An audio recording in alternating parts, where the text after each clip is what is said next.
Assalamualaikum warahmatullahi wabarakatuh. Waalaikumsalam. Salam museum, museum di hatiku.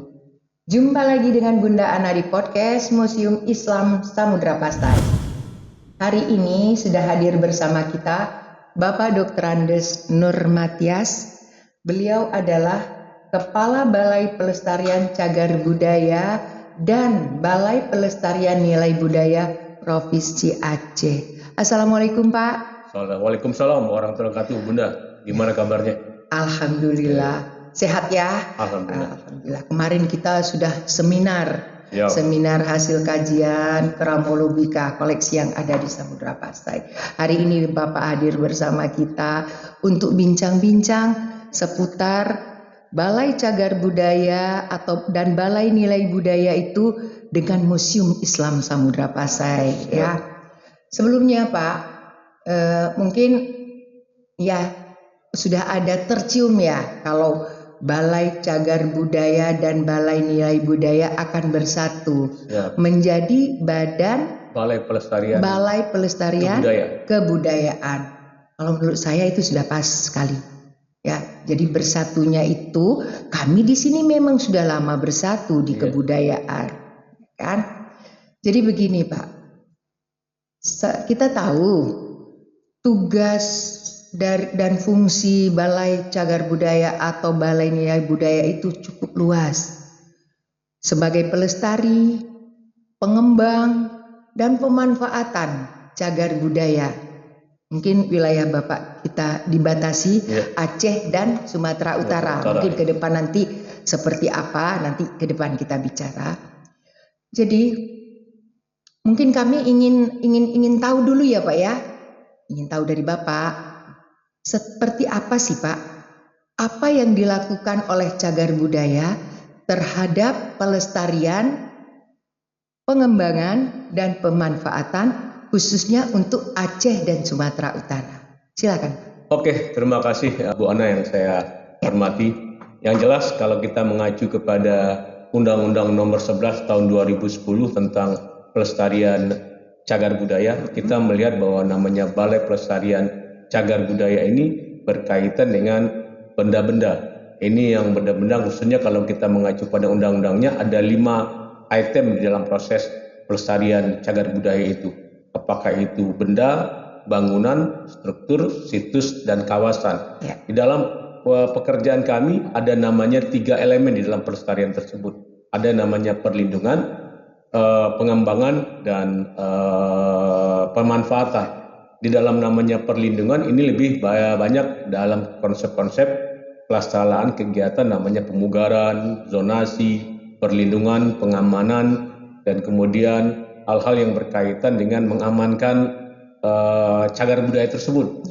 Dan kemudian kalau misalnya kita berkaca kepada pengembangan, karena di dalam proses pelestarian cagar budaya ini kita juga harus mengembangkan, karena di dalam prosesnya ada namanya revitalisasi, ada namanya adaptasi. Di dalam namanya revitalisasi ini bagaimana kita bisa memberikan nilai tambah kepada cagar budaya tersebut dan kemudian bisa memberikan sebuah manfaat untuk masyarakat yang ada.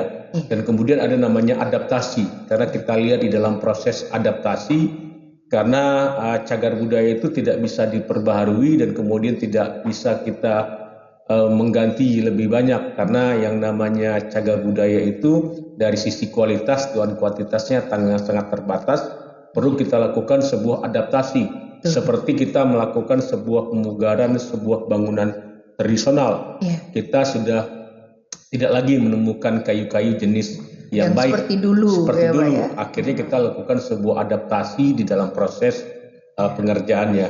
Dan kemudian untuk apa kita lakukan pengembangan tersebut? Supaya nanti bisa dimanfaatkan oleh masyarakat atau mungkin oleh pemerintah daerah.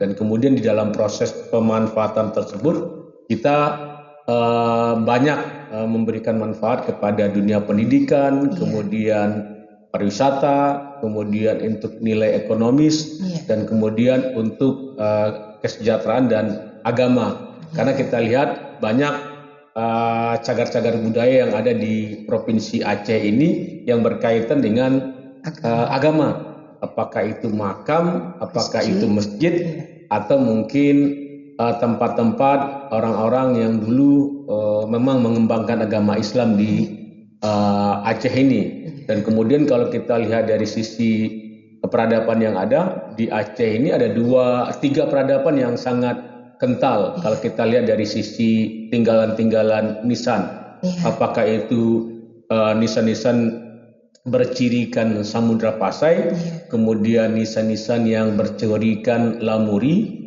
atau mungkin nisan-nisan yang bercirikan dari kerajaan Aceh Darussalam. Mereka punya spesifikasi tersendiri, punya sebuah ini sendiri.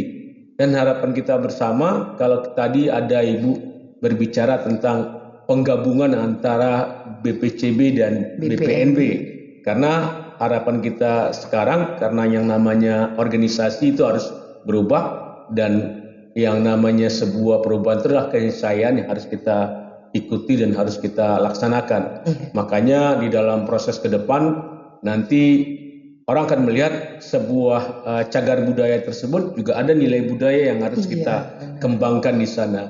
Kalau sekarang rata-rata kita melakukan sebuah kegiatan itu lebih kepada cagar budaya saja, padahal nilai budayanya ada. Ketika kita melihat nisan itu kan pasti ada tulisan-tulisan yang mencirikan sebuah keelokan dari masanya, apakah itu seni menulisnya atau mungkin apa yang terjadi di sekitar tahun ketika orang itu dimakamkan. Pasti ada sebuah kearifan lokal, ada informasi yang perlu kita sampaikan kepada masyarakat. Makanya menurut hemat saya ada sebuah kegiatan yang fokus di dalam proses penggabungan Balai Pelestarian Nilai Budaya maupun Balai Pelestarian Cagar Budaya menjadi Balai Pelestarian Kebudayaan. Nanti akan fokus juga Ibu di dalam proses pekerjaannya, karena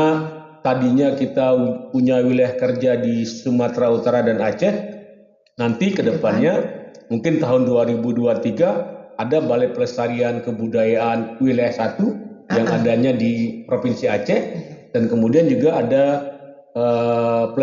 Balai Pelestarian Kebudayaan Wilayah 2 di Sumatera Utara. Karena kalau kita mengacu kepada kebudayaan-kebudayaan intangible, itu di Aceh ini ada 8 etnis suku bangsa yang ada. Dan kemudian kalau kita lihat dari sisi cagar budaya juga banyak bervariasi, meskipun kondisi yang banyak itu kita temukan adalah nisan masjid atau mungkin naskah-naskah yang berkaitan dengan kerajaan-kerajaan yang ada di Aceh ini. Itu Ibu. Dan kemudian harapan kita juga tahun 2021 perubahan-perubahan sudah terjadi di Dirjen Kebudayaan untuk direktorat-direktorat yang ada. Kemudian untuk tahun 2022 ini kita akan melakukan sebuah perubahan di dalam proses di UPT-nya, unit pelaksana teknisnya. Makanya kita harus mencoba melakukan sebuah kegiatan-kegiatan yang perlu bersimbiosis dengan masyarakat, dengan mitra kerja atau mungkin dengan pemerintah daerah. Makanya di dalam undang-undang cagar budaya tersebut juga harus ada sebuah pemeringkatan koleksi-koleksi atau mungkin cagar budaya yang ada. Apakah cagar budaya ini milik pemerintah kabupaten kota atau milik provinsi atau mungkin milik dari nasional. Nanti ada pengelompokan di dalam proses pekerjaannya. Mana yang menjadi tanggung jawab Pak Bupati, mana yang menjadi tanggung jawab Pak Gubernur, mana yang menjadi tanggung jawab dari Pak Menteri. Kita harus berbagi tugas Ibu, karena dalam Undang-Undang Nomor 11 Tahun 2010 maupun Undang-Undang Objek Pemajuan Kebudayaan Nomor 5 Tahun 2017 mengamanatkan seperti itu. Begitu Bunda. Terima kasih Bapak. Kita tahu bahwa pemerintah memberi 2 instansi dengan kelebaran tugasnya. Sekarang menyatukan juga mempersempit wilayah kerjanya supaya bisa fokus. Luar biasa pemerintah.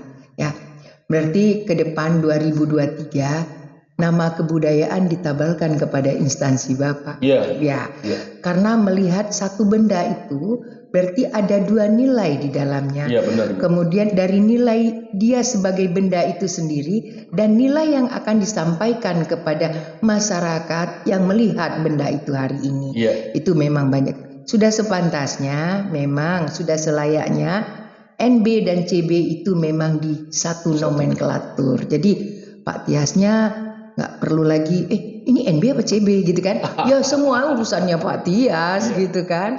Ya baik Pak. Ini menarik karena saya juga tadi dari ulasan Bapak bahwa terlalu banyak memang yang dari CB sendiri ada sekian, ada struktur, ada bangunan dan sebagainya. Dari NB lagi mengurus 8 etnis begitu yang ada di Aceh ya Pak ya. Jadi itu memang berat sekali pekerjaan dan di dalam fungsi Bapak juga ini ada fungsi BPCB atau badan apa nanti Balai Pelestarian Kebudayaan itu ada nanti bermitra dengan pemerintah daerah. Ya, yang dalam hal ini mungkin saya selaku Kabid Kebudayaan bersama Museum Islam Samudra Pasai adalah mitra Bapak. Akan banyak kegiatan-kegiatan yang akan kita lakukan untuk memberikan informasi yang lebih untuk museum ini. Menarik tadi Pak, karena untuk di museum ini kan ada yang kelompok historika. Itu adalah batu-batu nisan, replikanya atau informasi yang disajikan. Sementara hari ini antara objek dugaan cagar budaya dengan cagar budaya sendiri itu perlakuannya sama. Tetapi untuk memberi cerdasnya orang di luar sana selalu mengatakan itu cagar budaya udah ditetapkan apa belum? Kan begitu. Padahal dari sisi kita mereka punya porsi yang sama. Mau ODCB, mau CB itu tetap harus dipelihara. Toh lahirnya CB juga dari ODCB dulu. Jadi permasalahan kita di sini Pak. Kita ini kan tidak punya tim ahli cagar budaya.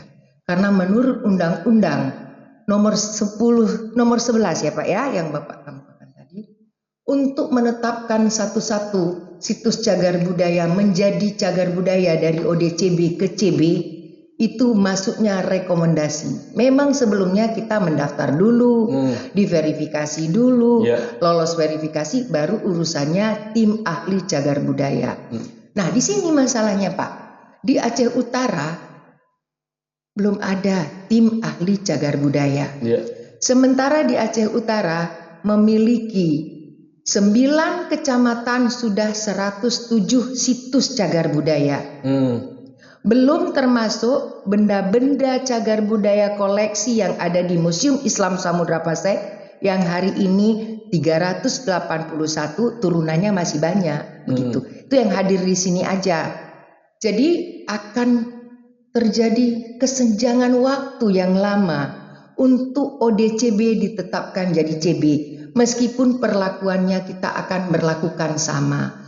Mungkin Pak Tias bisa bantu. Saya beberapa waktu yang lalu sudah melayangkan surat ke provinsi untuk beberapa nama yang bolehlah kalau ada ujian dan diminta bukan bolehlah.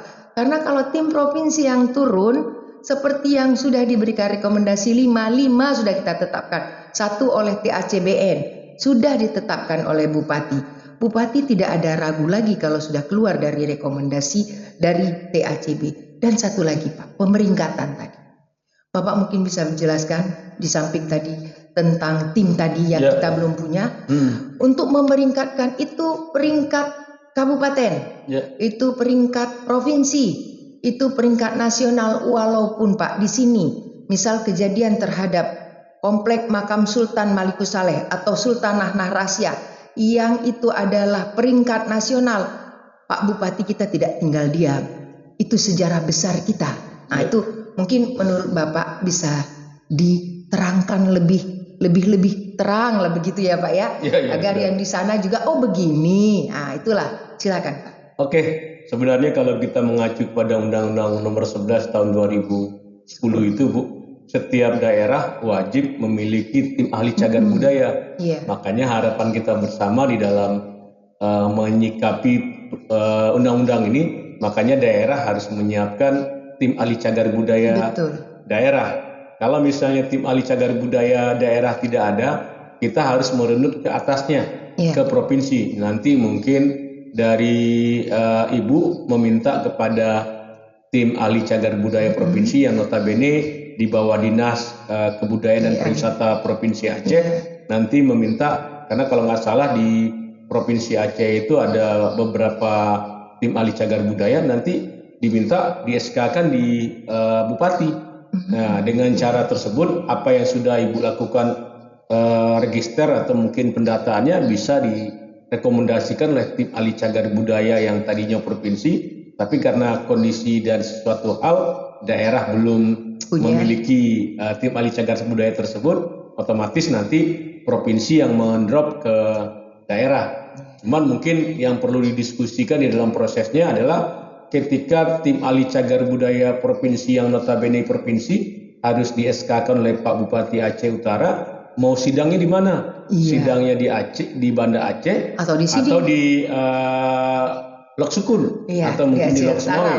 Nah, jadi ini yang harus kita diskusikan bersama-sama, karena di dalam amanah undang-undang itu memang wajib tim TACB tersebut. Karena nanti kita akan berbagi tugas berdasarkan undang-undang tersebut, ya Ibu Bunda.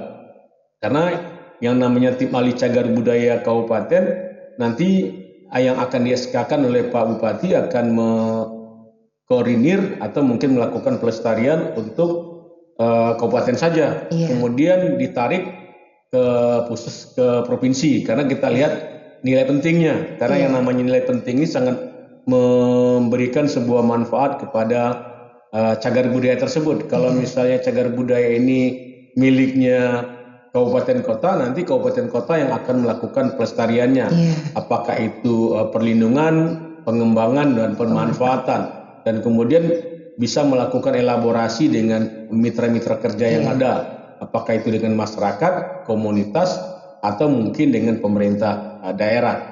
Ini yang menjadi catatan kita. Dan kemudian kalau kita lihat dengan peringkat provinsi, ini nilainya adalah nilai provinsi, karena kita melihat bahwa ada beberapa cagar budaya yang ada di Kabupaten Aceh Utara ini. Kalau kita lihat dari nilai pentingnya, ini bercirikan adalah nilai penting untuk pengembangan provinsi. Nanti kalau misal kita melihat dari Makam Malikul Saleh atau mungkin Makam Sultanah Narasiyah, itu kalau kita lihat nilai pentingnya itu dari sejarahnya itu sudah dunia atau internasional. Mungkin untuk kawasan Asia Tenggara kita melihat bahwa Samudra Pasai adalah sebuah kerajaan yang benar-benar mengilhami proses Islamisasi yang ada di Nusantara ini, sampai ke Malaysia, sampai ke Thailand, sampai ke Brunei, atau mungkin sampai ke Filipina. Dan kemudian kalau kita lihat dari sisi arkeologisnya, karena kita lihat nisan-nisan yang ciri-ciri dari Sultanah Narasiyah itu dari sisi pembuatannya memang sangat fenomenal sekali. Kalau misalnya kita lihat sistem kaligrafinya, kemudian epigrafinya, ini sudah memberikan sebuah nilai penting yang sangat tinggi sekali. Makanya untuk makam Malikul Saleh dan Sultanah Narasiyah itu dari sisi pengamatan saya, meskipun belum ditetapkan oleh kabupaten maupun provinsi sebagai cagar budaya provinsi dan kabupaten, itu sudah menjadi cagar budaya nasional. Kemudian kita sandingkan lagi dengan museum yang dibangun di Samudra Pasai ini. Ini kan gara-gara yaitu sejarah dari Samudra Pasai yang begitu tinggi di dalam proses pengislaman Nusantara ini. Meskipun ada sebuah diskusi yang cukup panjang di mana yang dulu proses Islamisasi yang terjadi di Indonesia ini, apakah di Samudra Pasai atau mungkin di Barus atau di tempat lain. Kalau untuk Barus dan Samudra Pasai, kalau kita lihat dari sisi geografisnya, ini adalah wilayah kerajaan Aceh. Tapi mungkin sekarang gara-gara perubahan dari geografi atau mungkin administrasi negara, akhirnya Barus ini adalah masuk dari Sumatera Utara, dan kemudian Samudra Pasai masuk administrasi Aceh. Nah, ini yang menurut hemat saya yang perlu kita pahami secara bersama-sama, Bunda, di dalam proses untuk pemeringkatan atau mungkin klasifikasi pelestarian dari cagar budaya yang ada, supaya nanti mana yang menjadi tugas provinsi, mana yang tugas kabupaten, dan mana tugas dari Balai Pelestarian Cagar Budaya atau mungkin nanti Balai Pelestarian Kebudayaan yang ada. Karena harapan kita seperti itu. Jangan sampai nanti yang berpikir yang namanya pelestarian cagar budaya ini adalah pemerintah pusat saja. Iya. Kemudian pemerintah provinsi saja. Karena kita sudah ada pemeringkatan sesuai dengan kriteria-kriterianya, ini kita akan lakukan sebuah pemeringkatan. Iya. Kalau dulu waktu pengusulan beberapa cagar budaya untuk menjadi warisan budaya dunia, itu cukup dari pemerintah pusat. Kalau sekarang tidak, harus melalui sebuah proses yang ajak. Apakah itu kabupaten kota, provinsi, dan kemudian nasional. Jadi harapan kita bersama untuk proses-proses yang ada, apalagi Samudra Pasai dan Museum Samudra Pasai ini adalah bagian dari tempat rekreatif atau edukatif untuk pelestarian kebudayaan yang ada. Karena harapan kita bersama jangan sampai nanti replika-replika atau mungkin hal-hal yang berkaitan dengan cagar budaya itu dianggap di tempatnya di museum, padahal museum itu adalah tempat sarana pendidikan, informasi, edukasi, dan kemudian rekreasi kita. Karena kita melihat yang menjadi permasalahan kita yang terjadi di bangsa ini, ketika kita punya museum atau mungkin cagar budaya, narasinya yang perlu kita bangun secara baik, Ibu. Sehingga ketika narasinya kita bangun dengan baik, orang percaya dan bagus, mudah-mudahan ke depan yang namanya museum bukan adalah tempat penyimpanan barang antik, atau mungkin tempat-tempat barang keramat, padahal di sini adalah sumber edukasi, informasi, atau ilmu pengetahuan. Begitu Bunda menurut hemat saya ke depannya. Sebenarnya pembicaraan hari ini sebenarnya penting sekali, Pak. Siap. Karena untuk mencerdaskan orang-orang yang mendengar pembicaraan kita tentang kebudayaan, untuk mungkin saya mengatakan Aceh Utara, museum bertanggung jawab untuk itu. Kenapa dinamakan Museum Islam Samudra Pasai? Ingin menghadirkan kembali kejayaan yang pernah jaya dulu. Sewaktu yang seperti Bapak katakan, mengislamkan Nusantara. Kita tidak bicara yang lebih detail karena kita tidak hidup di masjid. Tapi artefak yang ditinggalkan oleh leluhur kita bicara tentang itu. Ini mungkin sebuah seperti permohonan. Karena seperti Bapak katakan tadi, kalau tidak ada TACB di sini, bisa kita merunut TACB yang ada di luar sana untuk hadir kemari. Cuma alangkah baiknya kalau nanti satu ketika Bapak bisa bantu kami yang hadir ke sana untuk ujian, bisa hadir sebagai TACB, akan mempercepat proses yang tadinya sudah 5 tahun baru 5 ditetapkan, Pak. Itu panjang sekali. Mungkin di akhir podcast ini kepada kita yang semua ada di sana hari ini, inilah yang dilakukan oleh BPCB selama ini. Dan walaupun sudah diperingkatkan, tapi ada kata bermitra.